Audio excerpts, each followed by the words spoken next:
Magandang hapon po sa inyong lahat. And welcome to Kababayan Today, coming to you from Los Angeles, California. Ako po si G. Tonji. Ano ba? Oh my gulay! December na! 23 days to Christmas. And syempre, it's midweek, so we have our news from Asian Journal. Asian Journal, the leading Filipino-American newspaper since 1991. At nandito na ako muli mula sa Pilipinas.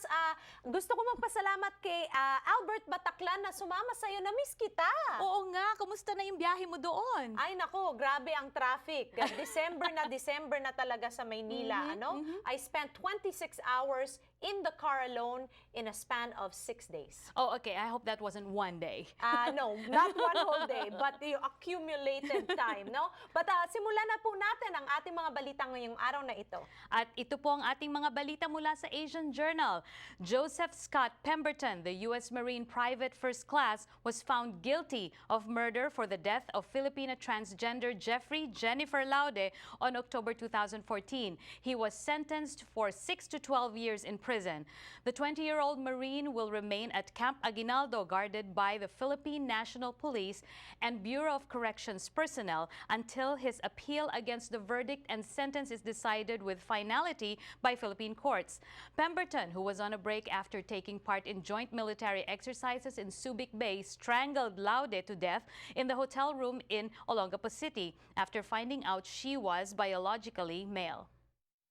I had the opportunity when I was in the Philippines to actually speak to the Society of Trans Women of the Philippines, or they're called STRAP. And they had a lot to say about this issue.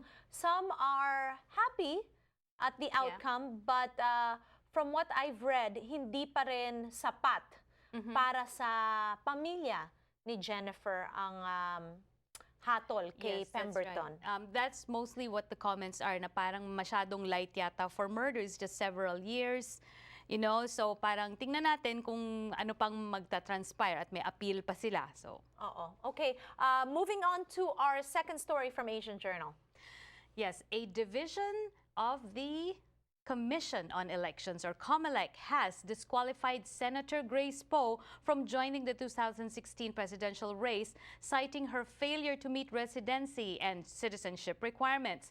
COMELEC's second division ruled on a disqualification case against Poe filed by lawyer Estrella El Amparo, who charged that the senator does not meet the 10-year residency requirement and is not a natural-born Filipino citizen as mandated by the Constitution for a presidential candidate. Following the ruling, Poe and her camp have maintained that she is indeed a natural-born Filipino citizen and has complied with the residency requirement. Poe's lawyer is expected to appeal the decision before the COMELEC and Bank, a panel consisting of the chairman and all 6 commissioners, within the next 5 days. The senator still faces 3 more disqualification cases.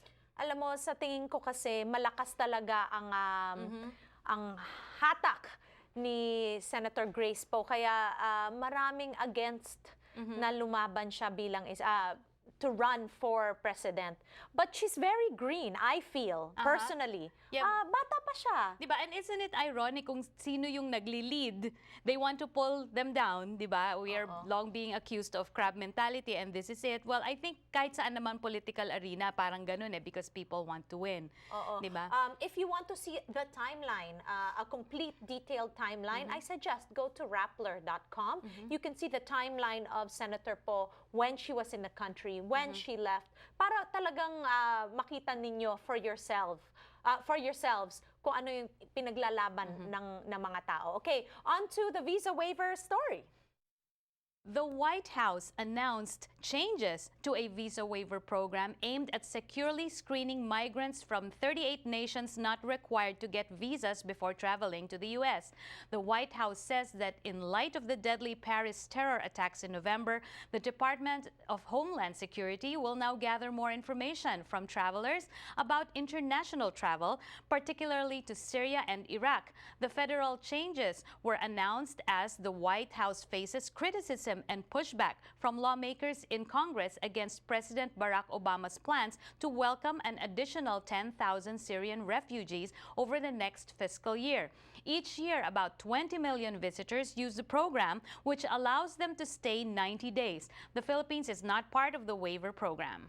Yes, and I know for a fact firsthand because I used to use the visa waiver program coming into America kasi Swiss citizen po ako dahil yung tatay ko po ay Swiso at yung nanay ko po ay Philippine citizen. So before ako naging American citizen, yan po yung ginagamit ko papasok po ng Amerika.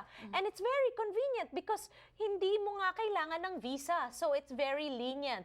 But times are changing. I think it's a good thing that they're changing the visa waiver program. Yeah, siguro kasi nga ang daming nangyayari ngayon and siyempre, everyone's about the safety of the citizens. You don't want anyone slipping through. However, you know, because of the internet, hindi natin masasabi na just because of international travel, they should be flagged. Okay. Ang gusto ko tanungin sa iyo, Annie, what do you feel about letting refugees into the country?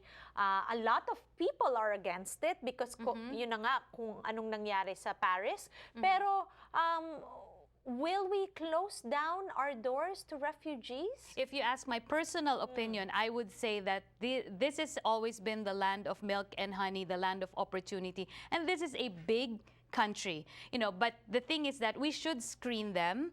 And coming from a point of view na everybody is, you know, part of a family. And that's really so what we should matters welcome them with open arms. This is what I think. All right, maraming salamat, Thank Andy, you. for being here. Thank you for sharing Asian news, Asian Journal News today. At magbabalik kami here on Kababayan Today. Join us.